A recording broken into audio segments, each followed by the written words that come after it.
अगर आप भी चाहते हैं टुनटुन स्मार्ट के कॉमेडी वीडियो सबसे पहले आप तक पहुंचे, तो लाल बटन के दबाकर इस चैनल को सब्सक्राइब करें और साथ ही बेल आइकन दबाना ना भूलें।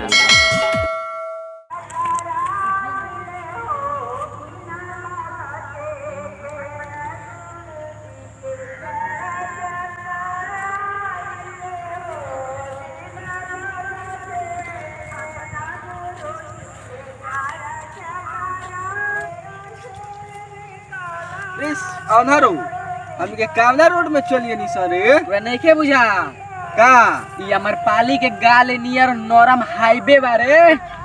साला हमर पाली के गाल में घास फूस को ऐसे जाम गई रे।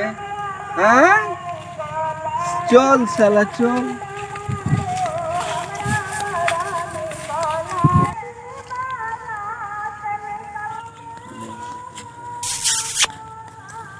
रे बहिरो करे साला गाय चिल्लातीस रे भाई बाड़ी तो दुनिया जानता कि तू साले बहिन नहीं खो। चल चल ना पूजवा लगा दियल जा। चल चल चल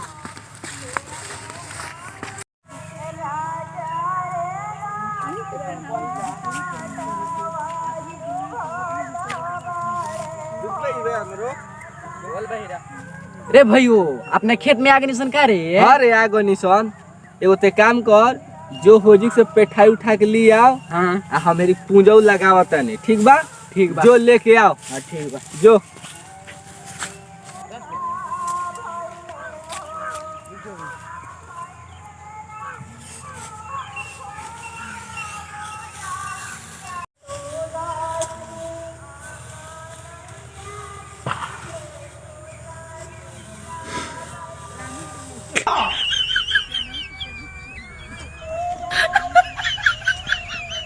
रोक आगो नहीं रोक रोक।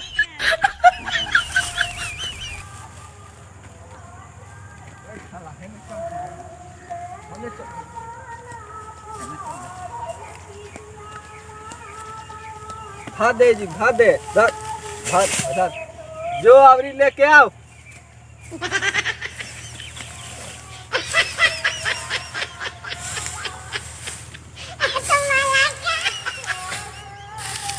रे साला आधा वही जाके गइल बा अभी ले नाइल। अनहरो क्या कर लगलो अब थई रे साला झाली आओ ना तो बड़ी मार मारे।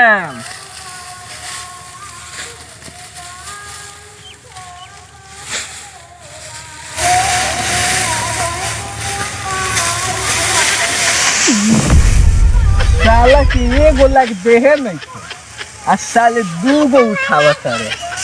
माधर चुहाड़ कहीं का। चल साला तो से ना हो जाए। चल चल तो चल कहां चल चल ठीक बा चल कहाँ चल जहां से करे चल।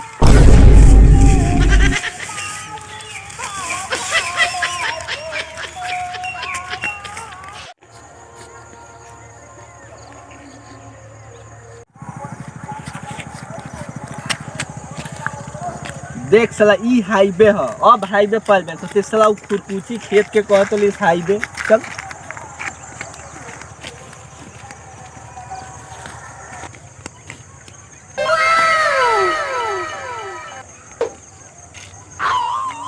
रुकबे ना कब हो स्मार्टवा है कारी। कहां रे हमार तो सब अनहरे लौकत रे। तक साला से तो आंधा में तो अन्याय है ना लौकी। SMS ए टुनटुन भाई